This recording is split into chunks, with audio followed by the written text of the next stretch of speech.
राहुल गांधी की सदस्यता निरस्त करने के विरोध में कांग्रेस ने जय भारत सत्याग्रह का ऐलान किया है। हमारे साथ प्रदेश अध्यक्ष ब्रजलाल खाबरी जी हैं।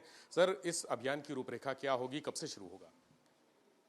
ये रूपरेखा ये है कि हम गांव से लेकर के प्रदेश की राजधानी तक बड़ी बड़ी सभाओं को करके, छोटे छोटे नुक्कड़ सभाएं करके हम जनता के बीच में ये बात बताने जा रहे हैं कि आखिरकार राहुल गांधी जी की सदस्यता क्यों ख़त्म हुई।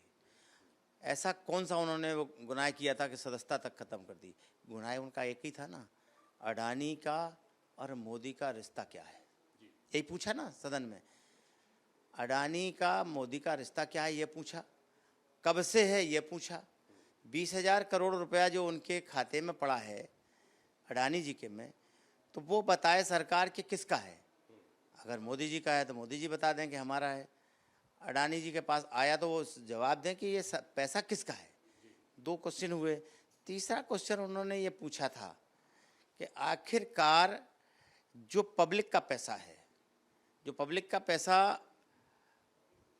देश के कुछ व्यापारी लेकर के भाग गए हैं,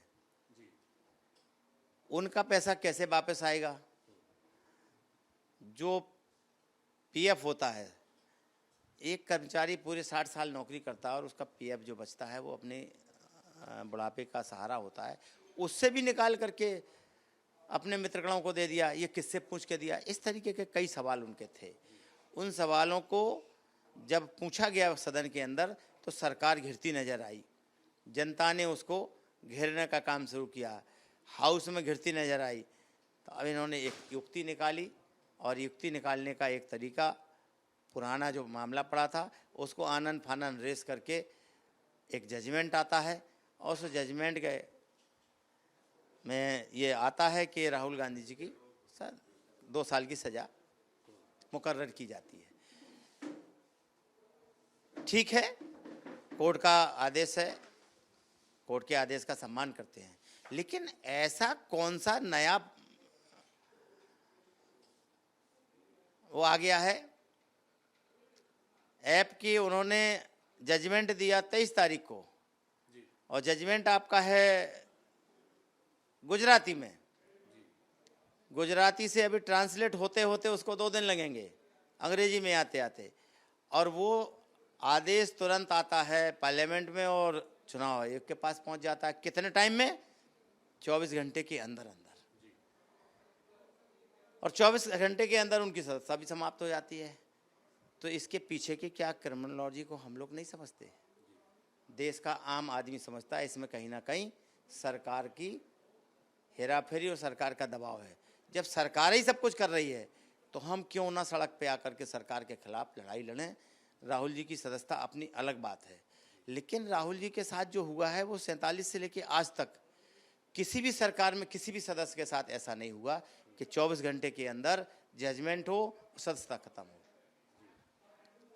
आज जो बैठक हुई है उसमें क्या रणनीति तय हुई? एक ये बड़ा इंसिडेंट है और इसी के खिलाफ हमने जय भारत सत्याग्रह का आयोजन किया है। जय भारत सत्याग्रह गांव से लेकर के प्रदेश की राजधानी तक हजारों की संख्या से लेकर के लाखों की संख्या तक इकट्ठे होकर के राहुल गांधी जी की सदस्यता के खिलाफ सरकार को घेरने का काम करेंगे। कब शुरू होगा सर ये अभियान? ये अभियान हमारा 15 तारीख से है। 15 से लेकर के 25 तक हम जिले मुख्यालय तक जाएंगे और 25 के बाद हमने 29 तारीख तय की है लखनऊ में लाखों की संख्या में इकट्ठे होकर के जय भारत सत्याग्रह का कार्यक्रम अरेंज करेंगे।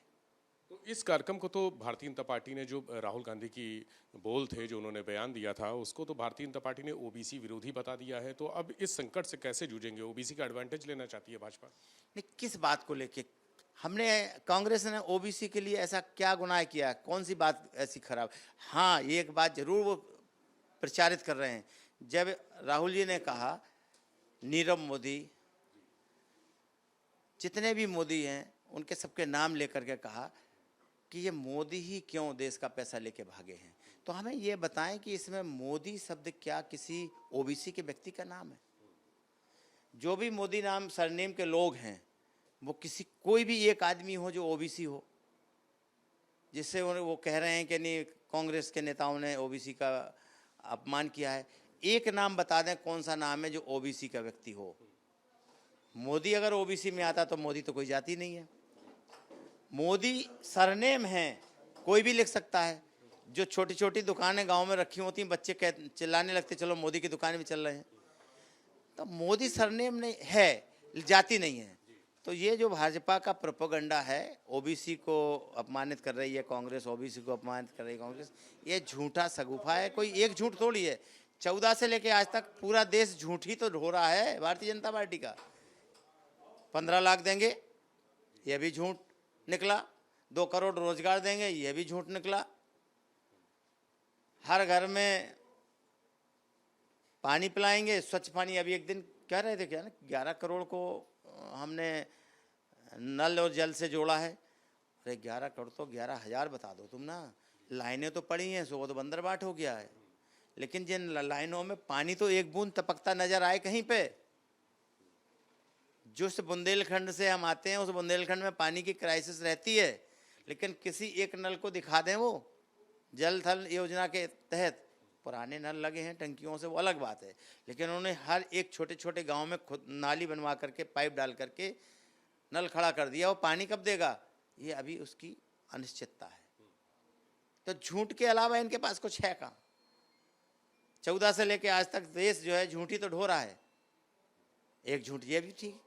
निकाय चुनाव की तैयारियां शुरू हो गई हैं और कहा है कि सुप्रीम कोर्ट के आदेश के अनुसार ओबीसी आरक्षण का जो फार्मूला है उसी पर निकाय चुनाव होगा। इससे आप कितने सहमत हैं? देखिए, पहले वो चुनाव कराने की सोच तो बनाए। जो उन्होंने आज सोच बनाई है उसके लिए 6 तारीख है। 6 तारीख तक कितनी और आपत्तियां लोग करने जा रहे हैं। इसमें इन्होंने जो रिजर्वेशन कम किया है वो शेड्यूल कास्ट का किया है। जैसे देखने के लिए आपको उदाहरण देंगे, उदाहरण क्या सत्य है। हमारे प्रदेश में 17 नगर निगम है। 17 नगर निगम में 21% से शेड्यूल कास्ट का हिस्सा बनता है 3 से ऊपर, यानी 4 की तरफ जाता है। 3.6 कुछ है, 4 की तरफ जाता है। लेकिन 4 की जगह वो 2 दिया है। तो एक तो शेड्यूल कास्ट के हिस्सेदारी में तुमने कम कर दिया, तो शेड्यूल कास्ट के लोग क्या अपनी हिस्सेदारी नहीं मांगेंगे? मैं तो कहता हूं वो काम क्यों नहीं कर रहे हैं। जिसकी जितनी संख्या भारी उतनी उसकी हिस्सेदारी दे दो, काम खत्म हो जाए, कोई दिक्कत नहीं किसी को। लेकिन ये सब राजनीति है केवल आने वाले 24 के चुनाव की। जो बैकवर्ड कार्ड खेला जा रहा है ये 24 का हिस्सा है।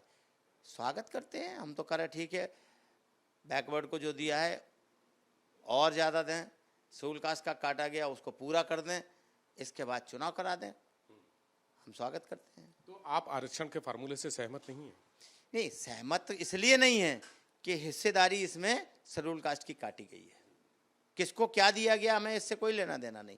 लेकिन हमारी जो लड़ाई है वो ये है कि शेड्यूल कास्ट की हिस्सेदारी आपने क्यों काटी है।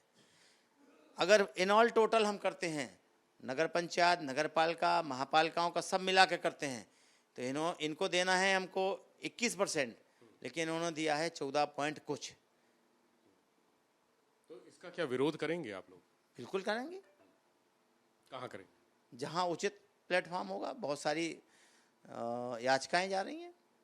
इससे इतर निकाय चुनाव की तैयारियां क्या हैं यूपी कांग्रेस?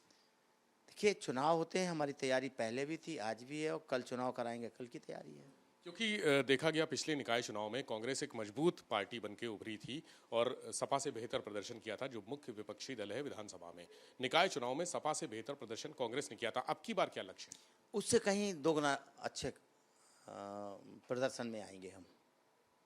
जो पिछला हमारा प्रदर्शन रहा उससे डबल हम प्रदर्शन में आएंगे और बहुत सारी सीटें हम जीतेंगे। तो रणनीति क्या रहेगी? अब रणनीति तो रणनीति होती है। अगर रणनीति का उजागर करना ये हमारे लिए नुकसानदेह होता है। रणनीति हमारी जो होगी वो बिल्कुल छुपी होगी और उस छुपी रणनीति के तहत ही हम विजय की तरफ बढ़ेंगे।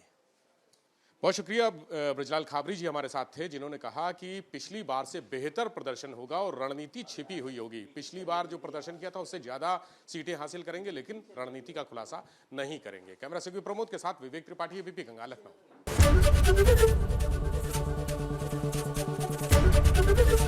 एबीपी गंगा, खबर आपकी, जुबान आपकी।